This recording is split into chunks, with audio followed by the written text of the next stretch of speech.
Everybody's excited for something. Okay, well, okay, here we go. So today we will chug along and we will enter Chapter 7. Okay, and Chapter 7 is all about sampling distributions.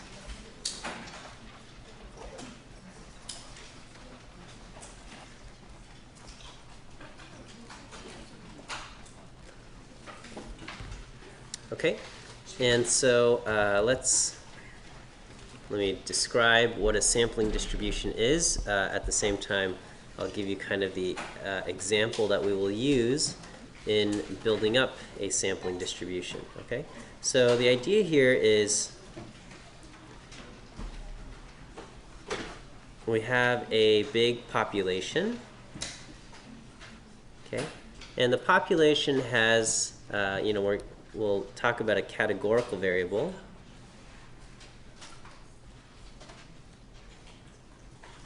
And there's some proportion p in the population. Okay, so kind of the parallel example will be, imagine I've got a big, I don't know what this is. It's a bathtub, okay, and it's full of, for whatever reason, somebody decided to fill it with, like 200 pounds of Reese's Pieces candies, okay? So this is this big thing of Reese's Pieces, okay? So if you're not familiar with candy, Reese's Pieces, they look like M&M things, except there's peanut butter inside. And they come in 3 colors. You can get the orange and the yellow and the brown, okay? And it's like, I only see them around like Halloween, but I guess you can buy them whenever you want. This is America after all, so let's say we are, for whatever reason, we're fascinated with the proportion of orange candies. Proportion that are orange in the bathtub. Let's say we obsessively counted them, okay, and we know that in the bathtub there is exactly 30% are orange. So maybe there's like 100,000 pieces and exactly 30,000 of them are orange or something like that, okay? So we know that in the population that's exactly 30% orange. Okay, with a sampling distribution, the idea is, well, the population is too big for us to observe directly. We're pretending that somehow we know that this is exactly 30% orange, and the idea is, let's take a little piece of this population out. This is called the sample, of course, and in our sample, we will get the sample size, okay. And then we will have x be the number of successes. And we will have a proportion p hat, and again successes in quotes. P hat will be x over n. This is our sample proportion.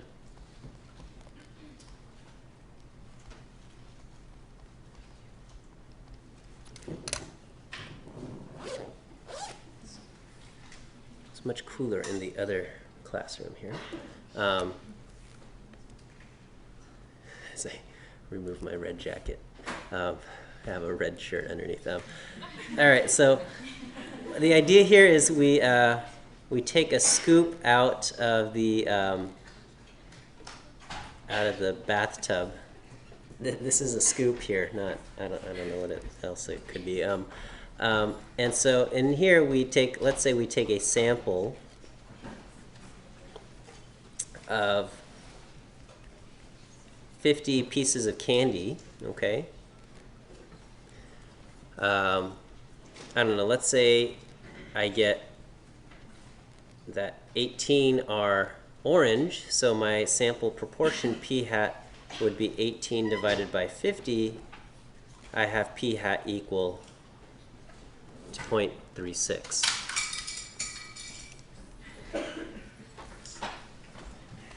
It's okay. All right, and so that's that. What if we go back into our population and we draw another sample? Okay, so maybe I'll call this one sample 2. And from sample 2, I'm going to produce p hat 2. Okay, and then we go back to the sample. To the population, we draw another sample, sample 3, and that produces p hat 3. Okay, and we're going to repeatedly draw multiple samples. Okay, so we got sample, I'm going to just call them sample I, and each of these will produce a p hat sub I. Okay, so we just do this over and over and over again, and we get, we're going to keep track of all the different p hats that we draw. Okay, so similarly, we can imagine going back to the bathtub. We'll dump back our 50 Reese's Pieces and stir it up, and then we draw out another sample. Okay, so the sample 2, and in sample 2, let's say our p hat, I don't know, we get another sample. I don't know, what do we have? We'll say we got 14 out of 50, so we have proportion, what, 0.28, okay? And then we just keep doing this over and over again, okay? Each time we get a different p hat. Who knows, maybe 0.22 and another p hat, okay? Et cetera, et cetera, et cetera, okay? And we will keep track of all the p hats we observe. We keep track of all of these p hats.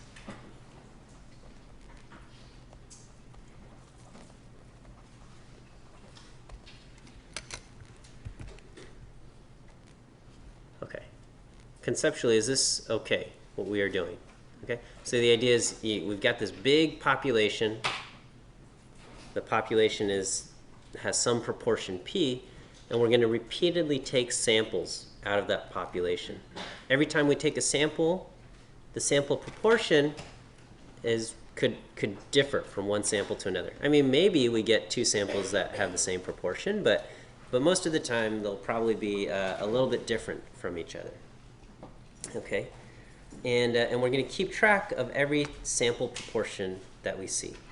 Okay, all right. Well, to kind of illustrate how this works, we have a little computer demo going on here. Okay, this is what we have. This is as exciting as it gets here. All right, so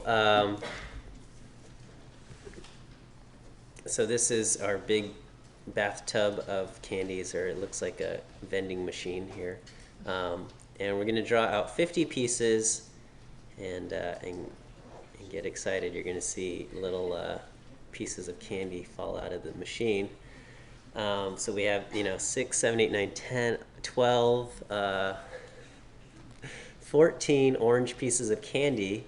So it says our p hat is 28%. 14 divided by 50 gives us 28%.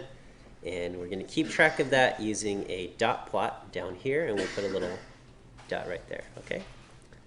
All right, and then I'll do this again, okay? Because you guys asked nicely. And so in this case, we got 16 orange pieces of candy, so that's 32% orange, okay? Is this fun? Yes. Okay. And we'll do it again. We could sit here all day doing this. Let's see. Okay, and this one had 17 orange pieces. That's 34%. Okay, and we can just repeatedly do this, and we get different proportion orange, and a different dot shows up. Okay, and so as this is every dot showing up here. So after 10 samples, this is quite a coincidence that we happen to draw two samples each of 26, 28, 30, 32, and 34. That's like the first time I've ever seen that happen. So mark a victory for today. Here I drew, I just sped it up and I did 10 random samples, so now I have a total of 20 dots here, and we can see we happen to get a sample with 48% orange, which is kind of surprising.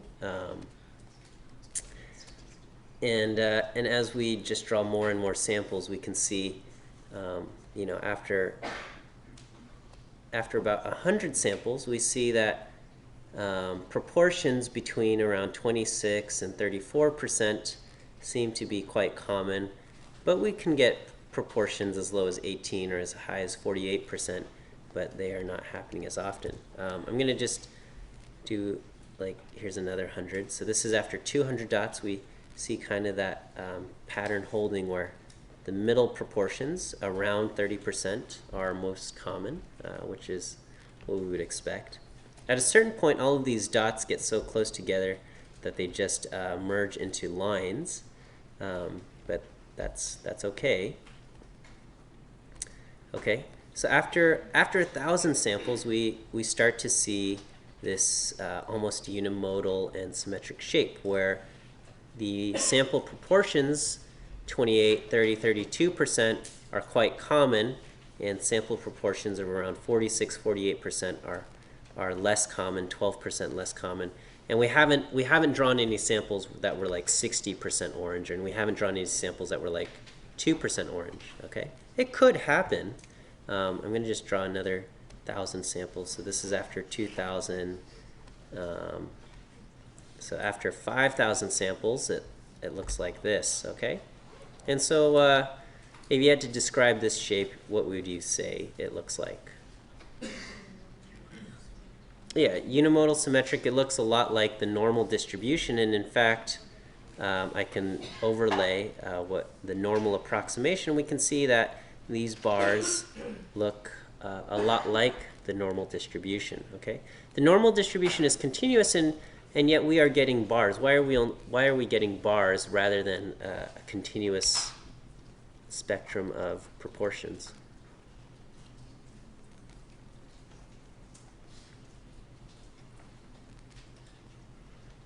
So why am I only seeing things like 30% or 32% or 36%? Why don't I ever get 31%? Yeah. Yeah, because we can't have 13 and a half orange pieces. So when we count up our pieces of candy, we're either going to have 18 pieces of candy that are orange, or 17 orange pieces, or 16 orange pieces. And when I do 18 divided by 50, that's 36%. If I do 17 divided by 50, that's 34%. For me to get something like 35% or any other number, I would need like 17 and a half orange pieces of candy, which technically, I mean, like, you could get a piece that's like should have been thrown out because of quality control, but we would still count that as a whole piece of candy, kind of, just like, no, you can't say you have 2.5 children, even if you don't really like one of them. You either have 2 or 3. Okay. So in the same way, with our pieces of candy, we only have a whole number, and so the distribution, the actual distribution of proportions, does form these bars. But for our class, we're going to say it looks a lot like the normal distribution, and mathematically we can prove that it does converge to the normal distribution. I'll go ahead and copy the URL in there as well. But we will say, and so we will approximate our sampling distribution with the normal distribution. Okay, so if you want to go home and play with this, you can. It's an exciting activity here. Okay, so what we see is we have a sampling distribution. Okay, So the sampling distribution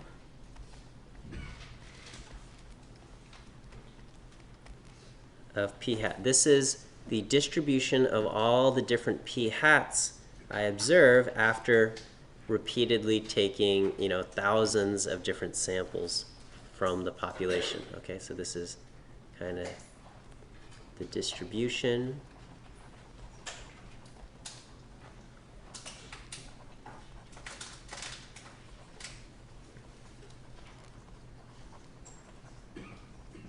different p hats.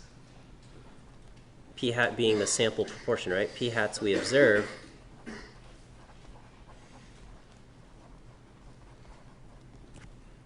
excuse me, after taking thousands of samples from the population, okay? And theoretically, it's after an infinite number of samples, but, we don't have that much time. That was a joke. Okay, and so what we see is that the distribution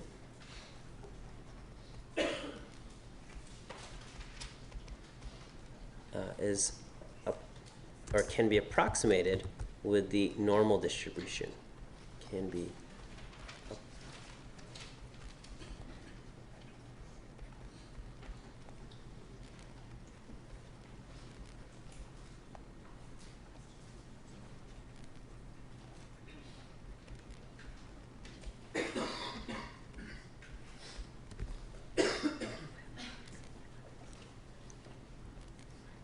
okay, meaning that, and the center, okay, so, meaning that values around the center are most common and proportions that are far away from the center are less common, okay?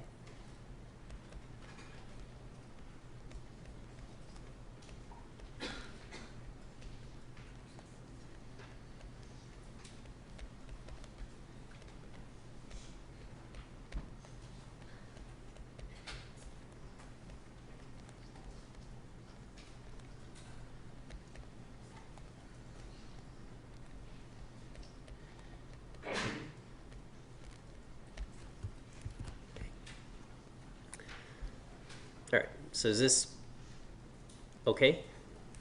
All right, and if we think about this this distribution here, okay, and if we actually think about the counts, which I could do, all I have to do is just go from proportion to counts, and it's actually the same distribution. If we think about the distribution of counts, it would actually follow the binomial distribution. So the sampling distribution of the counts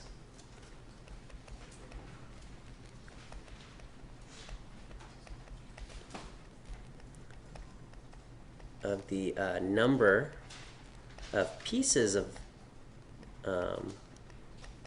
orange candies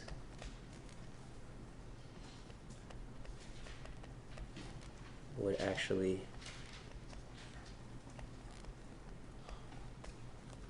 follow the binomial, okay? And if we think about it, right, we're drawing, we draw 50 random pieces, and if the pieces are a random sample, each piece is independent of each other. Each piece has a 30% chance of being orange, right?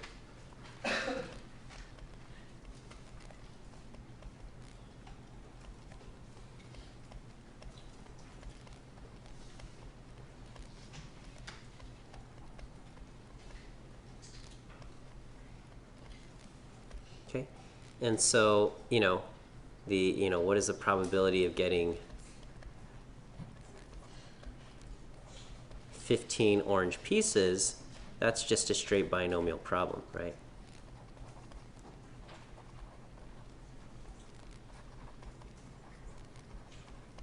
That would be n is equal to 50, p is equal to 0.3, and x is 15. Okay, that would be just a binomial problem there. Now, do you guys recall what the mean and standard deviation of this binomial distribution, what would the mean and standard deviation be? The mean would be n times p, so overall we would expect 50 times 0.3, we would expect 15 pieces to be orange, okay? And that makes sense, okay? And the standard deviation, square root of n times p times 1 minus p, so it's the square root of 10.5, and that's, I don't know what that is. I'm not that good. Square root of 10.5, 3.2404.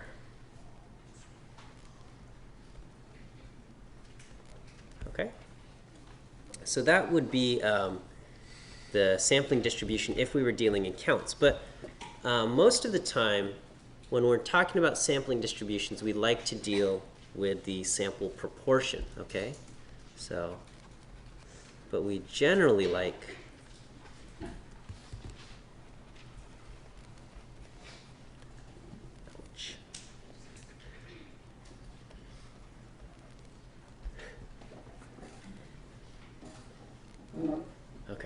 we generally like to use sample proportions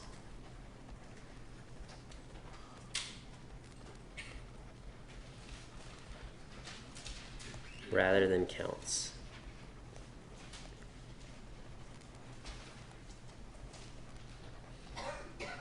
Okay. So how do we go from a count to a sample proportion? Like if I ended up with 20 orange pieces, how do I turn that into a count? I mean, how do I turn that into a sample proportion? 20 out of 50. We would say, maybe the question's too easy. You just divide, right? You just divide by how many pieces are in your sample, right? So if I have 15 pieces that are orange, I would divide by 50 and say I've got 30% orange or something like that, okay?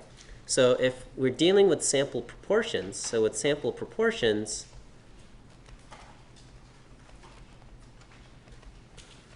okay, our mean of the sample proportions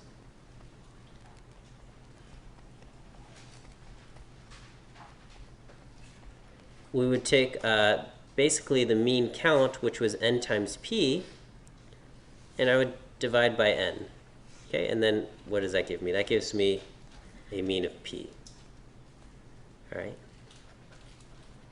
And then the standard deviation of the sample proportions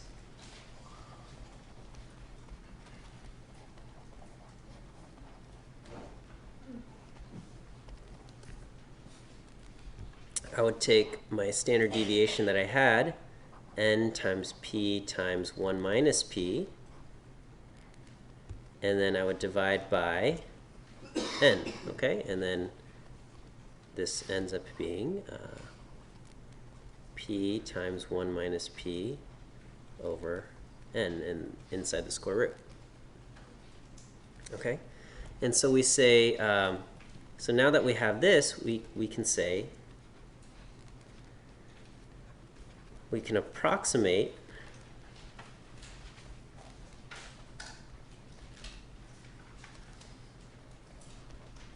our sampling distribution of p hat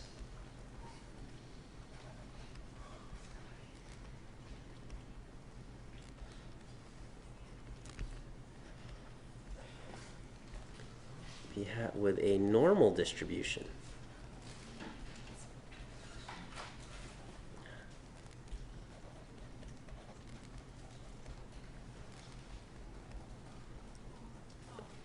Okay, and the normal distribution has a mean equal to p and standard deviation equal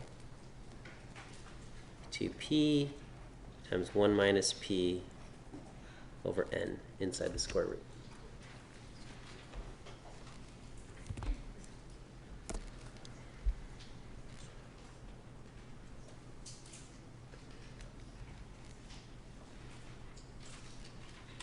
This is exciting.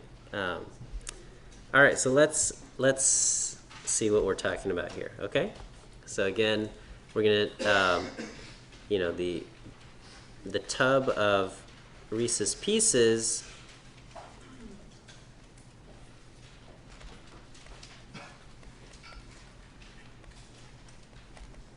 is going to be 30% orange. So this is our population proportion.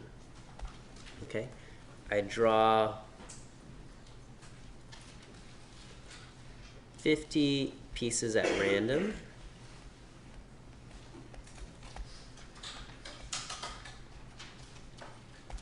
Okay, and so I'm going to say, what is the probability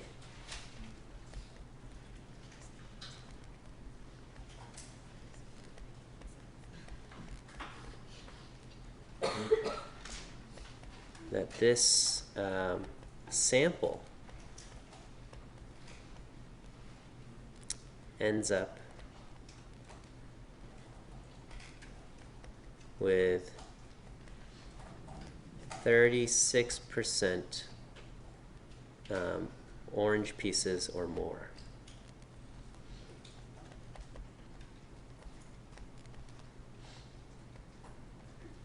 Okay, and it's important to note that it is approximately normal. So whatever answer we get is approximate. Okay, so our approximate answer, but we'll just pretend like these numbers work. Okay. All right, so we'll make this a clicker question, and I will put up some answer choices here.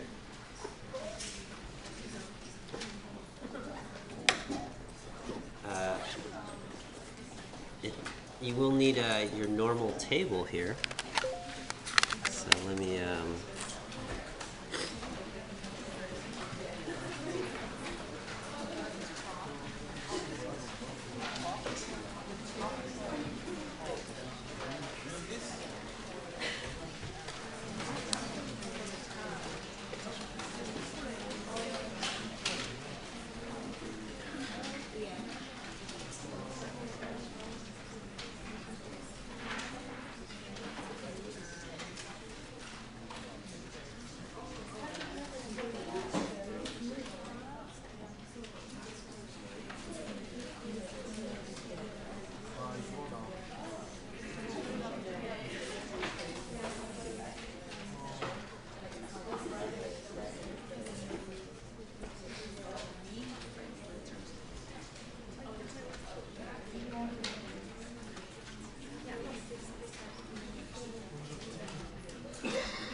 Okay. So for this problem, what you'll want to do is I'll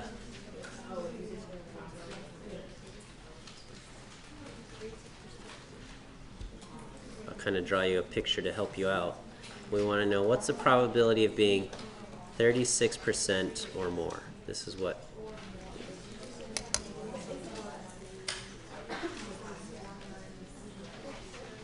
Okay. So as you guys work on this, we know that the sampling distribution of p hat is approximately normal with a certain mean and a certain standard deviation. Okay, and that should be in your notes. Okay, how to get your mean and standard deviation, and I'm hoping this picture will give you an idea of what you need to do with that mean and standard deviation to get the answer. Okay, so remember the question is asking what is the probability that your sample ends up with this proportion or more.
Do we need more help?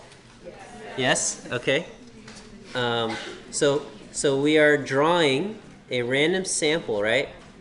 If the giant tub is 30% orange, every time I draw a random sample, I would expect approximately what percent orange? Around 30%. Okay, so my mean of the sampling distribution, the mean is P, which is 30%. Okay. All right. What's my standard deviation? Okay. So we know our standard deviation is going to be P times 1 minus P over N. This was kind of the point of the previous slide where we said the sampling distribution of P hat will have this standard deviation. Okay. So you got some computation to do there.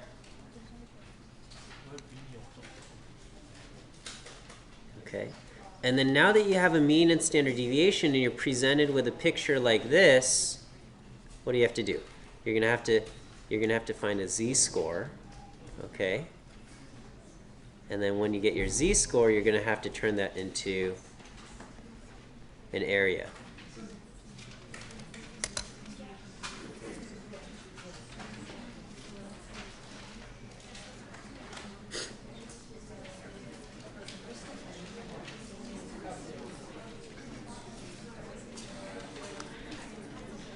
Should I venture out here, ask you guys?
Okay, I think we're gonna have to go over the answer. Just I know some of you guys are working, so I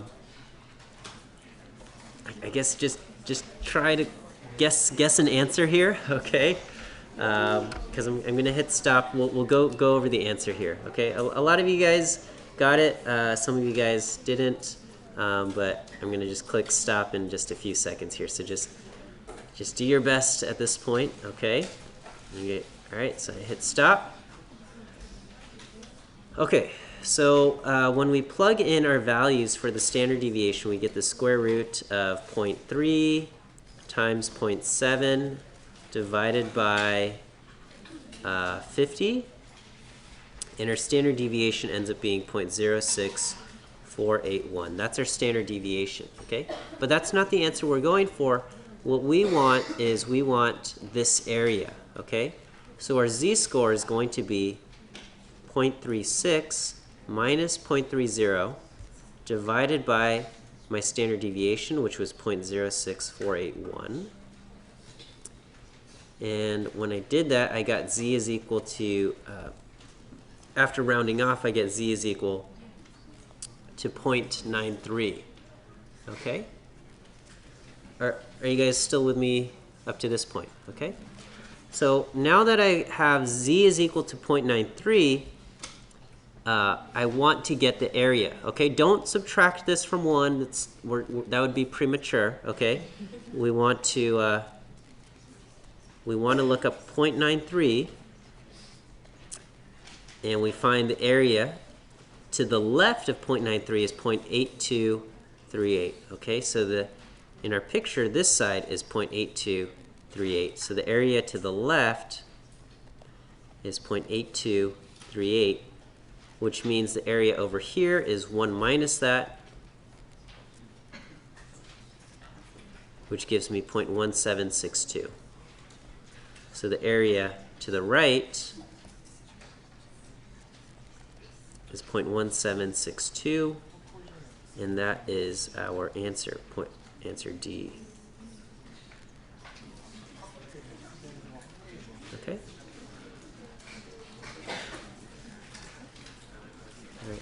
So if you just got 0.06 or you looked up 0.06 or something in the table, that is not the correct answer. You've got to turn it into a z-score and look that up in the table to get the area that you want. Okay? All right, well, I'll give you another problem for you to practice this concept that we have just covered, okay? Another clicker question here, okay? Can I flip to the next slide? We got it? Okay. All right, so it doesn't have to be candies in a bathtub. We can say, which is kind of gross if you think about it.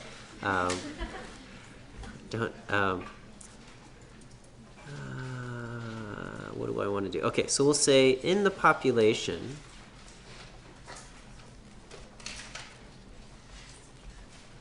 we'll say 14% of people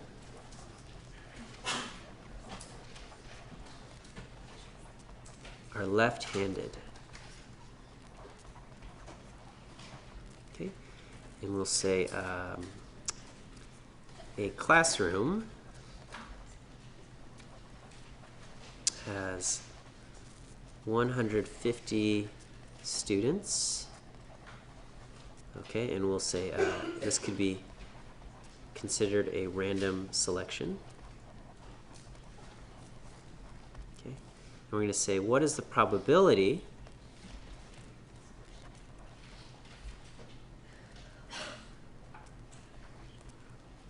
this class is or has 12% or fewer or less left-handed students.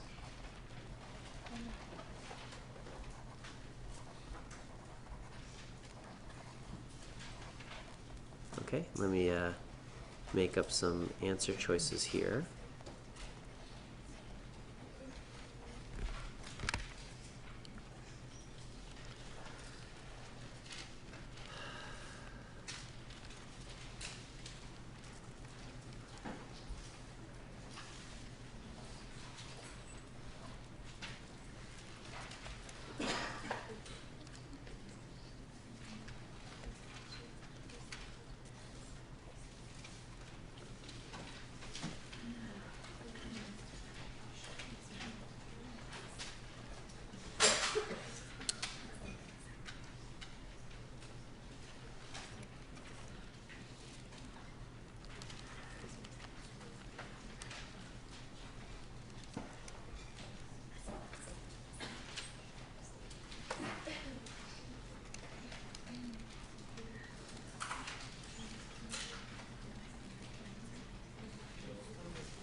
So these are your answer choices. Go ahead and try this out.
Okay, we'll just say just a few more seconds here.